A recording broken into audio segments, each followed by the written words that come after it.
Hi, how you doing? I just wanted to do a video on access. So, having now been involved in a few projects, and certainly some that I've learned a very, very significant hard lesson about when you buy a scheme that's either, for example, next door to a commercial building, or for example, it might be restaurants, or certainly if there's blocks of flats where you've got commercial units and retail underneath, and also the scheme that I was involved in building 6 houses, where the next door had a car garage that had a shared access, and it actually also had a part of one of the commercial tenants that was renting a space next door also had a taxi rank. But other than that, it was a nice 1 acre site just over, and we built 6 houses on there. But the big lesson to learn was that the shared access through to the car garage, that not all lenders like it, because of course they think, well, what happens if that access is impaired in some way, or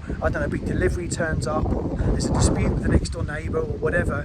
But actually we were really limited to only a few mortgage lenders that would lend on those 6 houses, and that's just something really significantly you can get caught out on, certainly when you've got houses that are, say, around £450,000 in values or more, and when a valuer turns up and values your houses at zero, when £1.5 million been spent on the site to build it, and that's what you're being told. That's they're stark days when you're told that. So I just want to really point these things out when, for example, I've been introduced sites where, for example, it's a pub where a piece of land out the back, and you've got to have a shared access with a pub.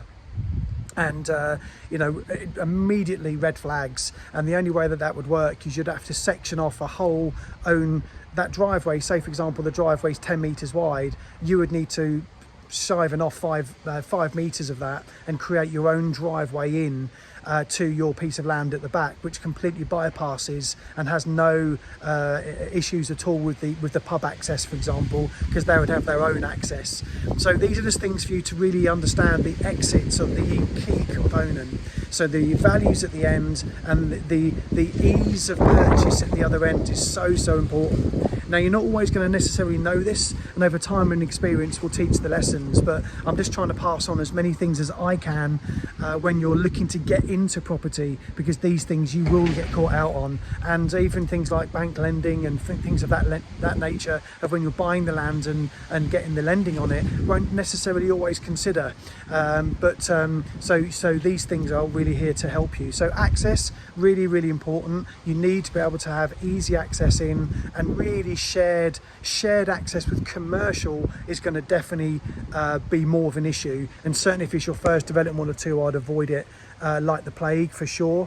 Or number 2, create your own access.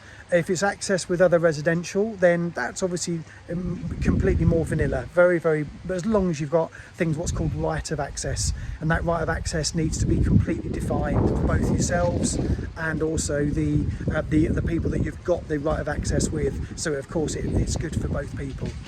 So I hope you find this useful, and but please do watch out for that. It'll have a huge effect. So try and keep to your own accesses onto your own development, as I say, unless it's with residential. Listen, hope that helps, and take care. Speak soon.